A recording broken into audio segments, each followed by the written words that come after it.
Fantasy Fuel is powered by Pole Sports. Get instant fantasy football advice through real-time polls by visiting pollsports.com. I'm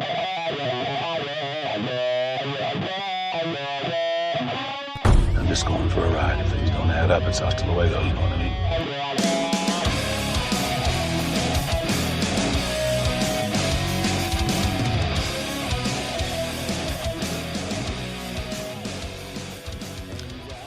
All right, welcome back to another edition of Ride Realistic Individual Defensive Evaluation, and I am your host, Johnny Jr.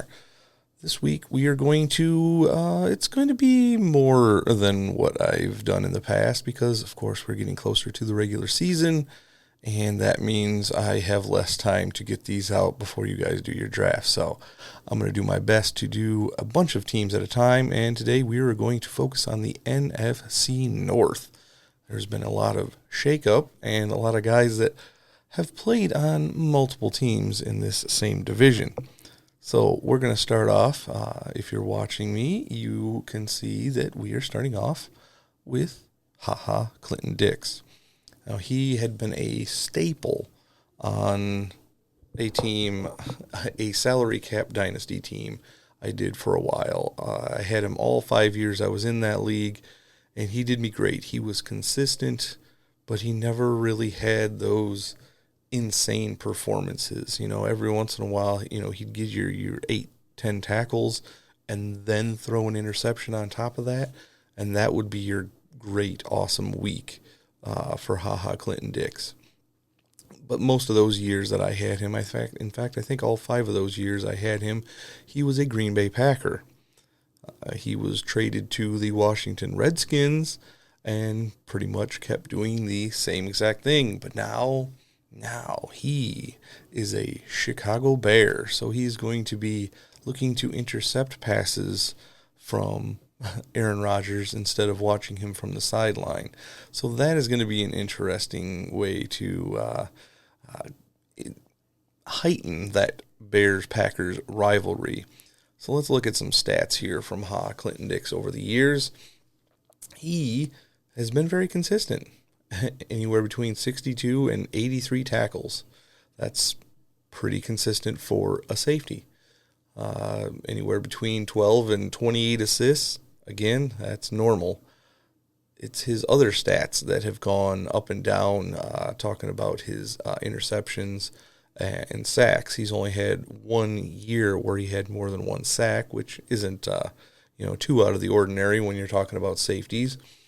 His interceptions, his first year in the league, 1, second year, 2, third year, 5. That was probably one of the better years from him. He had 5 interceptions, 7 passes deflected, and the last couple of years he's had 3 of each. So as far as IDP goes, this guy is just, like I've said a number of times already, and we say here on Fantasy Fuel all the time, consistent. So if you're not willing to go out and get a guy like Jamal Adams or in years past Rashad Jones, who just were ball hawks and were getting sacks and interceptions and forced fumbles, everything you can think of, you can wait and you can take a guy like Clinton Dix, which I believe is a really good pairing with Eddie Jackson. And because Eddie Jackson's a ball hawk, Clinton Dix doesn't have to be, and he never really has been. So I think he could end up getting more tackles because they could bring him down in the box and let Eddie Jackson be the over-the-top guy. But I'm not sure how the Bears plan on using Clinton Dix. And I'm going to love watching him play because obviously us at Fantasy Fuel, we live in Wisconsin, so we see the Bears-Packers rivalry, and we hear the fans talk back and forth about these guys. I'm looking forward to that. Now, Clinton Dix is a Chicago Bear, and as you can see on the screen, if you're watching on YouTube, I have a picture of another former Chicago Bear, now a Packer, and that is Adrian Amos. He is he's almost a clone of Clinton Dix. His numbers are very, very similar. He's not a ball hawk. He doesn't get many sacks, but he fills in that spot almost perfectly. Now, depending on how Matt LaFleur is going to run this defense, that could be exactly what they need. Because we all know the Packers defense has not been very good over the years, at least the last few years. But this guy, he's not going to be taken very high in drafts either, and that's not bad. That is not bad at all. Again, if you're playing in leagues like I am in, where we have 11 defensive starters and you can have multiple different flex plays, this guy he'll be a great flex play. And if you kind of punt on the safety position, he's one that you can get a lot later, and in salary cap type situations, you can get him cheaper. He's not one of those superstars, but he will do the job. And that's kind of what the Packers need, is just somebody who will do the job. That way some of the other playmakers can do what they need to do. But he's not exciting. Right around 60 tackles a year is what you're going to get out of him. Right around 10 assists, and once in a while you'll get a forced fumble or fumble recovery or an interception. But please don't hold your breath, because it's probably not going to happen. Although, if this Packers defense can turn it around and get some pressure, maybe you'll see something different. It might not be Adrian Amos, but it could be somebody else in that defensive backfield for the Packers to catch our eyes. We'll put it that way. They've got some young guys like Jair Alexander and Kevin King that could jump out at you if they can actually get some pressure. Now, we can move along to a former Packer again, Mike Daniels. This is an interesting one. Mike Daniels was released by the Packers not that long ago and almost immediately scooped up by the Lions. Apparently, Mike Daniels loves Matt Patricia, and he loves the way he does his defense. And Mike Daniels has, well, how do I put this? He has been mostly a disappointment as far as fantasy goes, probably because up until literally just a couple of days ago, he has been considered a defensive end in fantasy football. And again, if you're playing in leagues like I am in, where you have 11 defensive starters and you have to play defensive tackles, now Mike Daniels is considered a defensive tackle, and that's got me a little excited. I'm not going to lie. I have him in a couple of spots just because he's always been hyped up around my area in Wisconsin as a guy that should be good, and he hasn't quite got there. Around 4 or 5 sacks a season, and that's not enough for a defensive end to be worth a lot in fantasy football, because he doesn't make up for it with his tackles. He only gets around 25 to 30 tackles a year, and 7-8 tackles for a loss. That's not enough to be a guy that you can put in your lineup every single week. But now that he is on the Lions, and now that he is a defensive tackle, and he can get into a little bit more of a rotation, because the Lions' defensive line is actually looking pretty decent. But again, he is going to be a defensive tackle. And if he can get those 5 sacks, 7-8 tackles for a loss, and 20-some tackles, that's actually good enough for somebody that you have to start at a very weak position overall. So I'm a little excited about Mike Daniels finally getting a chance to be fantasy relevant. And again, he's not somebody that you are going to have to reach to pick in an IDP draft, and he's not going to cost you much in a salary league. So he's a perfect flyer. He's a perfect candidate for, I can wait and I'll take my chances. I have not had a very good defensive tackle in most of my leagues, because I just don't feel like spending a lot on a position like that. But maybe I'll get lucky, and maybe he can be one of those new not quite Ndamukong Suh type fantasy players, but, if he's anywhere close to that, I would be extremely satisfied. Now we got one team left in the NFC North, and that is the Minnesota Vikings. And I would like to talk about a certain player, Anthony Barr. Now, for you people watching on YouTube, if you are a Wisconsin person, you're not going to like the picture I have in the corner, but I had to put it there. It is Anthony Barr taking Aaron Rodgers down, and that is a sore spot all around Wisconsin. But we are talking about the fantasy relevance of Anthony Barr. He came out of college, and he was supposed to be an amazing pass rusher.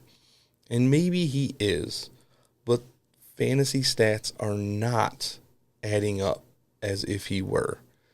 He has only ever recorded at most 4 sacks in a season. That's not very good. And he gets about 50-ish tackles a year, and that's not that great either for a linebacker. And only half a dozen tackles for a loss. It's just, there's not enough there. I mean, he's a good spot start if you can just get lucky and get him on a day that he does get a sack or a couple tackles for a loss. Something like that. I mean, he only has 1 interception on his career. And there's enough other guys on Minnesota's defense, and I have them. Harrison Smith, Eric Kendricks, guys like those. Those are the guys that are going to get you your fantasy points. This guy, he is a low-end linebacker, and unfortunately, he probably still goes higher than he should just because everybody thinks he's such a speedy guy and he's going to get to the quarterback, but he really hasn't shown that yet. And I'm still staying away from him. There probably isn't a round that I would even take him in unless he fell to like the last rounds of an entire draft that had IDP in it. I do not like the inconsistency of Anthony Barr. Well, that's the end of the NFC North, but I have one player left that I would like to give just a little bit of a flyer flair to. So we're going to go back to the Packers. This whole episode seems like it's revolving around them, so we might as well go back one more time. And I would like to talk about Montravius Adams. Now the Packers got rid of Mike Daniels, and they don't have a whole lot to go on the defensive line. It's really, it's incredible the lack of name recognition that we have in Green Bay on the defensive line. Dean Lowry and their rookie Rashawn Gary, who's going to have to work himself in to the lineup. Obviously, they have Kenny Clark, and he is a bona fide starter. He looks like he's going to be the man. But other than that, Montravius Adams is going to have every opportunity to get that starting role and hopefully get some sacks. Now, I've got his stats from last year up on the screen if you're watching on YouTube. He had 1 tackle and 1 assist through the first 9 weeks of last year.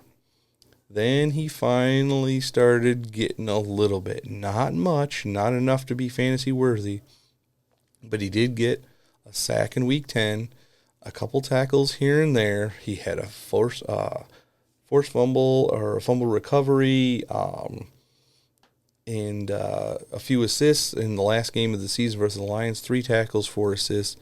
So maybe they found something here in Montravius Adams. It's worth a late round flyer, especially in leagues that you have to play multiple defensive linemen. And I am in a couple of those, so I'm going to be looking here very shortly once all the waiver wires open up in the dynasty leagues that I'm in. I'm going to look for Montravius Adams. He is a guy that I like his opportunity. And that's, in fantasy football, that's where it's at. Opportunity. You've got to have the opportunity to get those stats. So if he's on the field, even if it's like the depth chart I'm looking at, they say he's a rotational player, but they don't really have a starter for defensive ends. They say he's a rotational player and he's going to get about 60% of the snaps, which is way, way more than he got last year. So if he can get 60% of the snaps, it's not out of the question that he could get 6 to 8 sacks on the year and 20 to 30 tackles, a few tackles for a loss, and that's enough, to get him in your lineup once in a while, if injuries happen or the bye weeks are coming. He should be able to. Now, if he doesn't take advantage of his opportunity, that's a whole different story.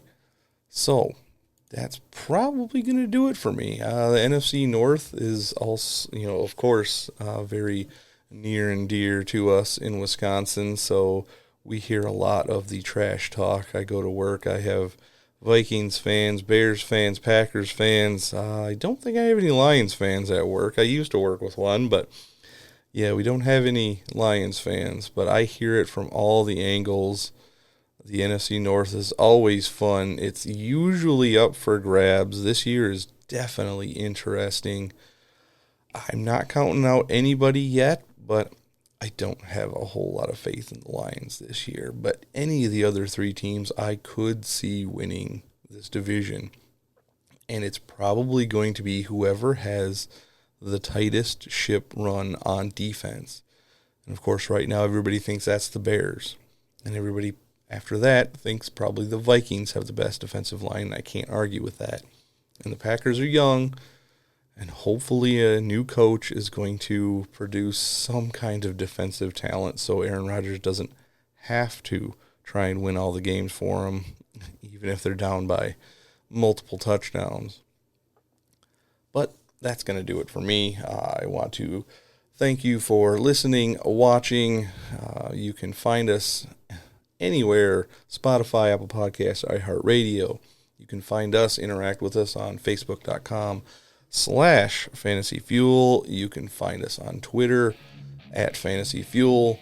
You can give us a call. We're going to be having a listener league here pretty darn soon. We've got the Midwest Fantasy Football Expo that we will be at just 1 week. It is going to be amazing. We're doing a charity draft against all the industry experts, so that's going to be great. And again, like I said, you can give us a call.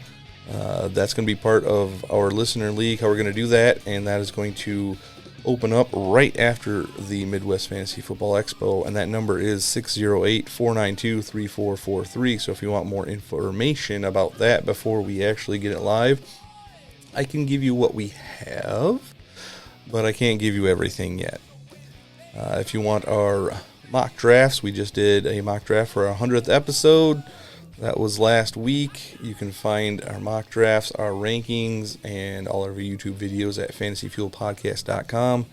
If you'd like to catch some audio dramas, I voice a character called Isaac Carrillo in The Veiled Monarch, which now you can go to theveiledmonarch.com. And I will be in an offshoot of that same series called The Veiled West, and that will be premiering at the end of this coming week. So that's going to be fun. And yeah, I guess that's going to do it. So again, thanks for listening, and don't forget to stay fueled up this fantasy season.